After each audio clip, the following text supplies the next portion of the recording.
안녕하십니까. 129회 소방기술사 문제풀이를 함께할 소방기술사 곽영남입니다. 근본에 2월 4일 날 치렀던 시험 다들 어떻게 보셨는지 궁금합니다. 저도 이 문제를 접하면서 다양한 분야 그리고 여러 관점으로 이번에 출제됐다는 것을 알 수 있었습니다. 저희 모아학원에서는 이러한 문제들을 이제 분석하고 앞으로 어떻게 대처해야 될지 그리고 공부의 방향이 어떻게 될지 이런 부분에 대해서 말씀을 드리겠습니다.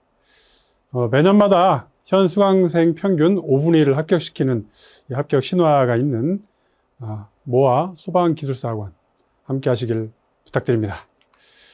소방기술사 관련도 문제를 분석해 봤을 때 70회에서 127회까지 분석을 해 보았습니다. 출제 여러 문제 있고요. 그 다음에 확률을 돌아봤을 때 먼저는 가장 높은 게 역시 소방기계입니다. 소방기계가 이제 25.3%로 가장 높고요. 그 다음에 소방전기, 그 다음에 건축, 법규 순으로 되겠습니다. 근본에 분석하기 전에 직전 128회를 먼저 보겠습니다. 128회는 역시 기계 부분이 가장 높았고요.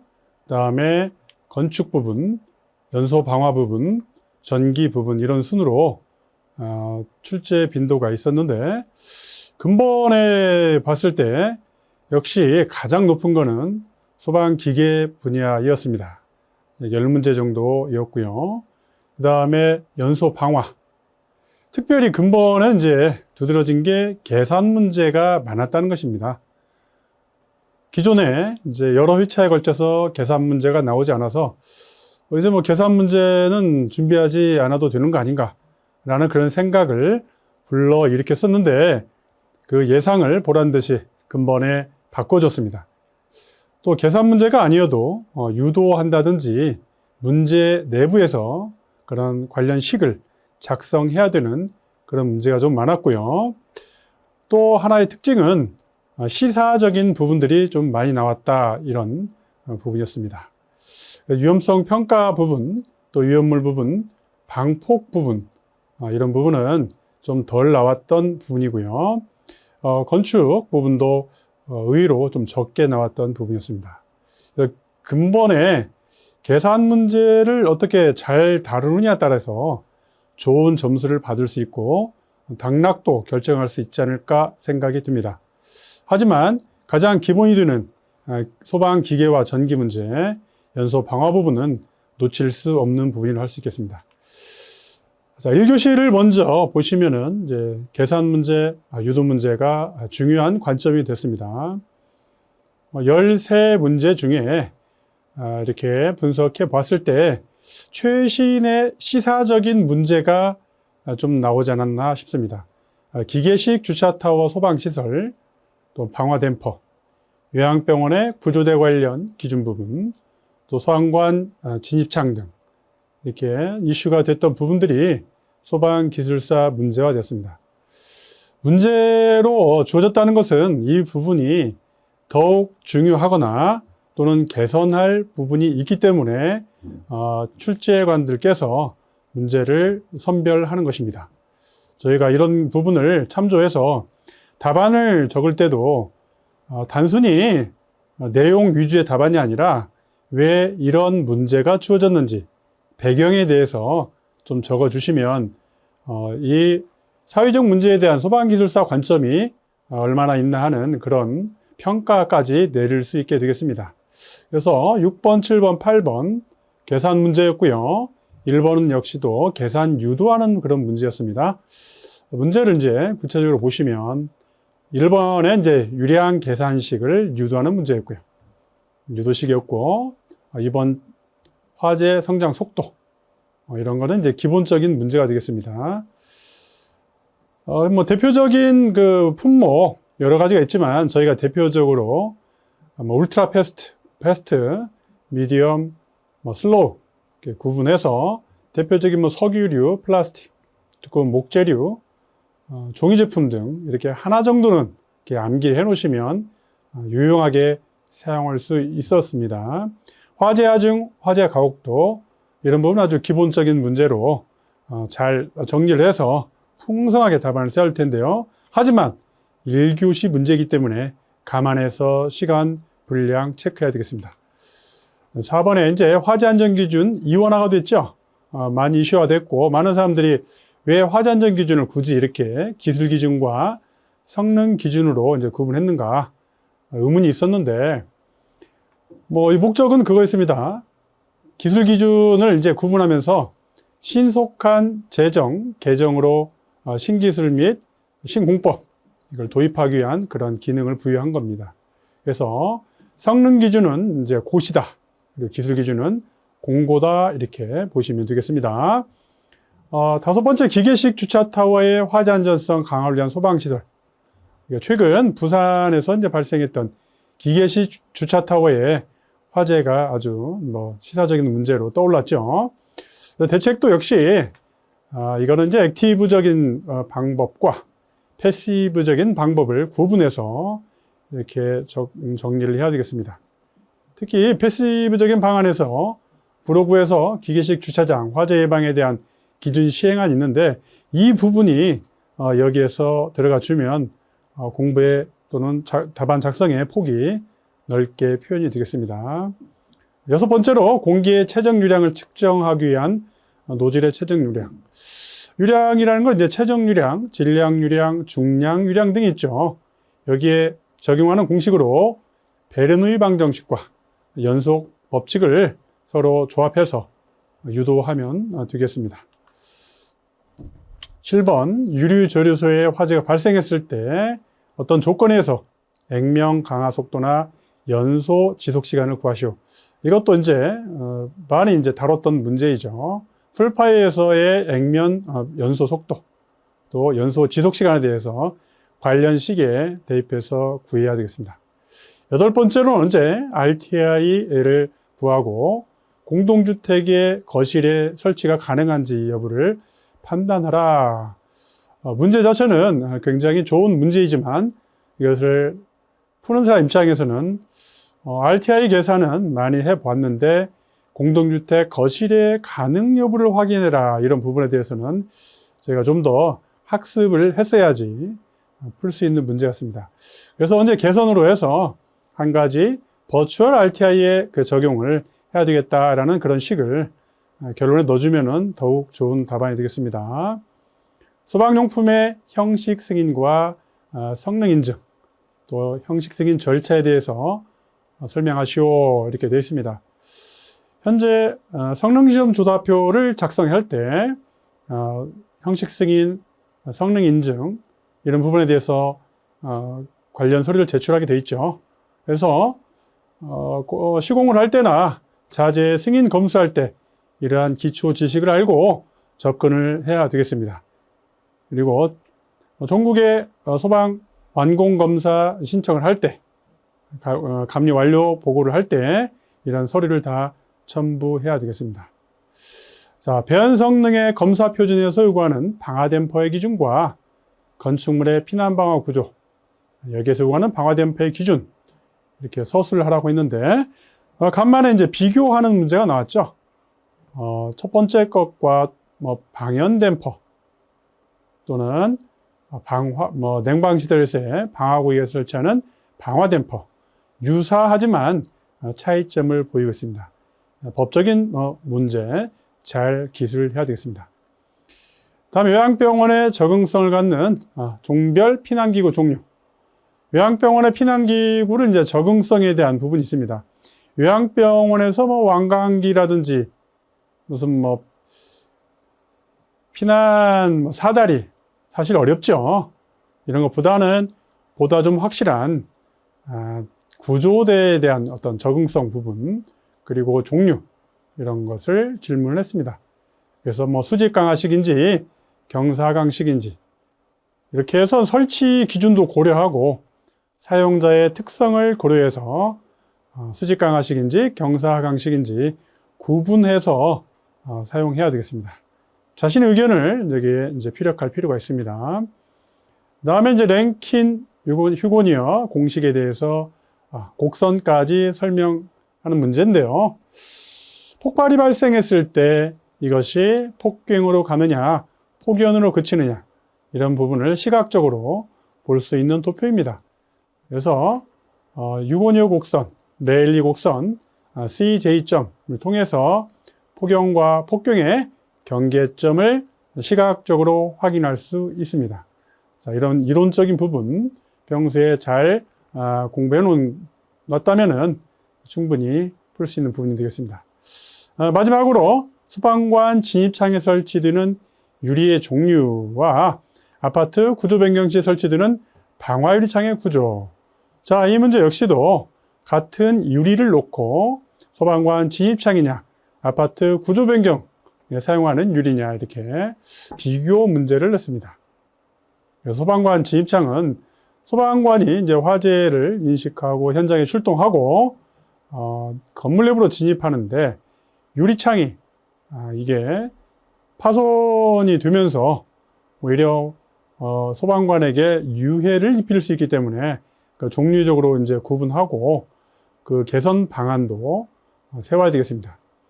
플로트판 유리, 강화 유리, 배광도 유리 등 각각의 파손 시에 위험이 있고요. 아파트 구조 변경에 들어가는 방화 유리창도 두께 부분이라든지 설치하는 높이 부분, 이런 부분에 설치하는 방화 유리의 구조를 함께 논술을 해야 되겠습니다. 자, 1교시는 이렇게 마치겠는데요. 1교시의 13문제에서 10문제를 골라서 푸는데 가장 먼저 이제 보셔야 될 것은 계산 문제를 보셔야 됩니다. 계산 문제를 내가 접근할 수 있을지 없을지를 먼저 확인하고, 만일 계산 문제를 평소에 많이 학습을 해서 손이 아닌 발로도 풀 수 있다 할 정도 되면 그 계산 문제를 무조건 풀어야 됩니다. 정확도가 높을수록 많은 점수가 주어지고요. 그리고 다시 한번 볼 때는 이제 법적인 문제를 한 번 더 보는 겁니다. 법규를 내가 충분히 숙지하고 있다, 그리고 쓸 수 있다 하면 역시 법규적인 문제도 접근하시고, 그 다음 누구나 풀 수 있는 문제, 이런 것들은 가장 뒷순위로 해서 풀어야 될 필요가 있겠습니다. 자, 그 다음에 2교시 문제를 보겠습니다. 2교시 문제 6문제 중에 연소 방화 문제가 2문제, 전기 문제가 2문제, 기계 하나, 건축 하나 이렇게 주어졌습니다. 여기서 언제 특히 전기 문제에 대해서 학습이 있으신 분들은 그 문제를 놓치지 마시고 꼭 푸시고요. 문제를 이제 선택할 때 가장 자신 있는 문제를 처음으로 배치하시고요. 그리고 두 번째로 자신 있는 문제를 맨 마지막에, 그 다음에 세 번째, 네 번째 문제를 중간에 넣는 것은 저의 노하우입니다. 네, 이제 수험자 입장에서 이제 잘 선택하셔야 되겠지만, 자, 문제를 한번 보시겠습니다. 첫 번째 문제는 최성기 화재의 연소 속도, 화재 속도, 계급부 화염 분출 형상, 상층부 연소 확대 방지 대책, 이런 부분들은 기본 문제가 되겠습니다. 용어의 정확한 개념과 그리고 도표 또는 그림을 통해서 화염 분출 형상을 종장창과 횡장창을 구분해서 적으시면 되겠습니다. 승강식 피난기에 대해서 특징과 설치 기준, 그리고 승하강 속도 시험 기준, 이런 문제를 물어봤는데, 승강식 피난기 특징과 설치 기준은 이거는 뭐 쉽게 할 수 있는 부분인데, 승강식 피난기의 특징과 승하강 속도 시험 기준, 이 부분은 평소에 학습을 하지 않았다면 오히려 손대지 않는 게 나을 것 같습니다. 좀 어려운 문제였습니다.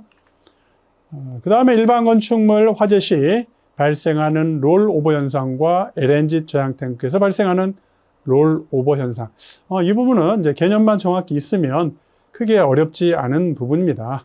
이런 부분은 약간의 그림도 그리시고 한번 도전해 볼 만한 문제인데요. 건축물에서는 불완전 연소 생성물이 많이 생성되는 화재에 있어서 생성하는 현상입니다. 또 LNG 저장 탱크에서 상층부와 하층부의 밀도 차이에서 어떤 그 위험물이 역전되는 현상, 이런 부분이 되겠습니다. 네 번째로 이제 공사 현장에서의 용접, 용단, 비산불태에서 특징, 비산거래 영향요소 이런 거나 용접, 용단 작업 시에 화재 및 폭발의 주요 발생 원인과 대책.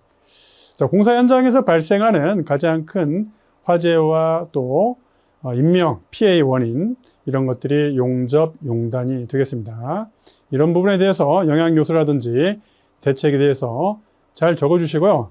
특히 이런 것을 넣으시면 더 좋겠습니다. 현장마다 배치되어 있는 게 화재 감시자가 있습니다.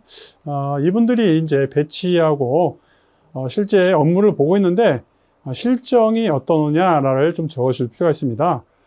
실제로는 본 목적에 잘 접근하지 못하고 있습니다. 이분들이 뭐 소화기를 좀 다룬다든지 피난을 유도한다든지 해야 되는데 이런 것들이 거의 되지 않고 숙련되지 않은 그런 기술자분들이 오셔가지고 기술자도 아니죠. 거의 아르바이트 수준으로 하고 있는 그런 부분이 문제가 있고요.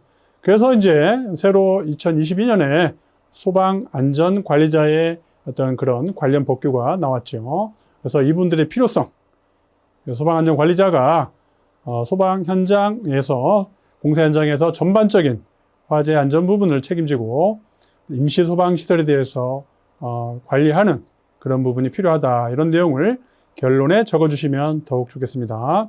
다음에 에너지 저장장치 ESS 이렇게 나왔는데요. 이 부분이 이제 의무적으로 설치할 대상과 어떤 이런 위험성에 대해서 뭐 구성과 위험성 이런 부분을 이제 해야 되는데요. 뭐 정의 부분은 이제 법적인 부분이고요.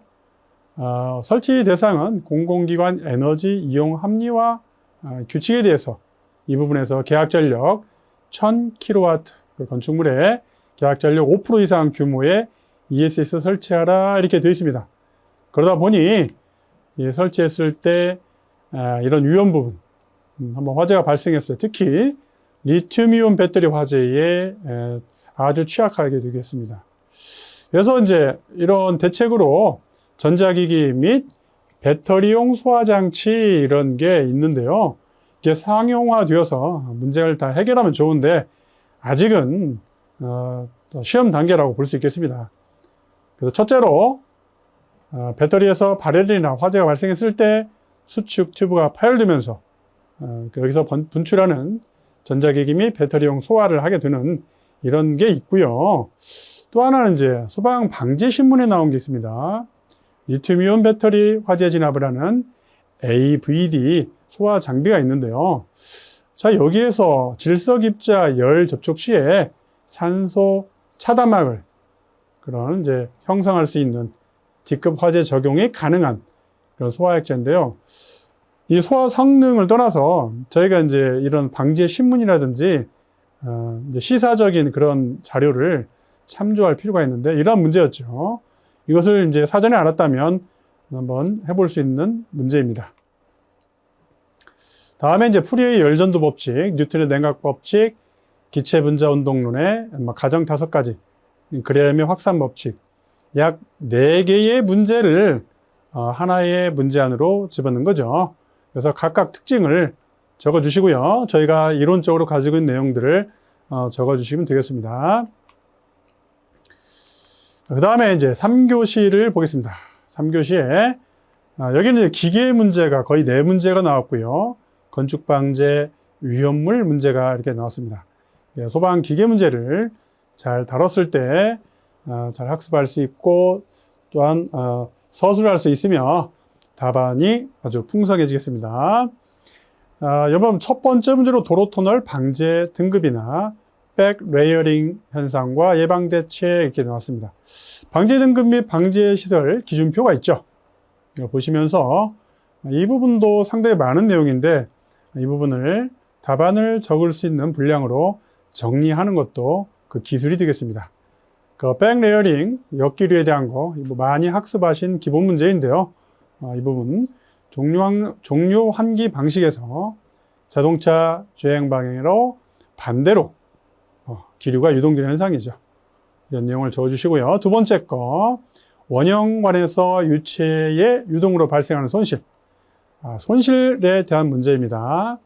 여기서 이제 달시 바이스바식 하진 윌리엄 실험식, 돌연 확대 축소관에서의 손실 수두식. 이것도 이제 기본 문제입니다. 이 문제를 잘 적어주시고요. 위험물 안전관리법에서 인화점 시험 방법 및 인화점 측정 방법 3가지. 저희가 뭐 태그 밀폐식이라든지 신소 평형법, 즉 세타 밀폐식, 클레블랜드 개방식 등의 인화점 시험 방법이 있습니다. 사리 위험물 위험 등급 1등급, 2등급, 3등급으로 구분하고 있죠. 평소에 알고 있어도 정리하지 않으면 쉽지 않은 그런 문제입니다. 네 번째로 층고가 낮은 지하차량에서 발생하는 장방형 금속재 제연덕트에 설치한 경우 단면 영상과 시공 방법에 대해서 설명하시오 그랬습니다. 이게 층고가 낮은 지하주차장, 건설의 현실이 그렇죠. 그러나 층고가 낮습니다. 건축의 어떤 그런 주차장법만 만족시키는 최소한의 높이, 이렇게 이제 건축에서 하게 되는데요. 다 경제성 문제 때문에 그렇습니다. 그렇다 보면 케이블 트리라든지 덕트, 또 배관 이런 부분들이 참 높이가 맞추기가 힘들고, 뭐 주행 부분 2.1m, 주차 부분 2.1m고요. 주행 부분은 2.3m의 높이를 맞춘다는 것이 참 어렵습니다. 그래서 시공상세도라든지 복합 도면을 제작해가지고 사전에 봐야 되겠습니다. 특히 BIM 통해서 사전에 간섭을 확인해야 되겠고요. 그래서 이제 장방형 금속재 제연덕트가 뭐 필연적으로 필요합니다. 그래서 종횡비를 따져서 적정한 그런 설계가 되어야 되겠습니다. 자, 초고층 건축물에서 고가 수조 방식의 가압 수조 장치를 적용할 경우 저층부의 과압 발생 문제를 해결하자. 이런 부분들 많이 이제 기출을 냈던 문제입니다. 그래서 고가 수조, 중간 수조, 가마 밸브를 적절히 조합해서 과압 발생 문제를 해결해야 되겠습니다.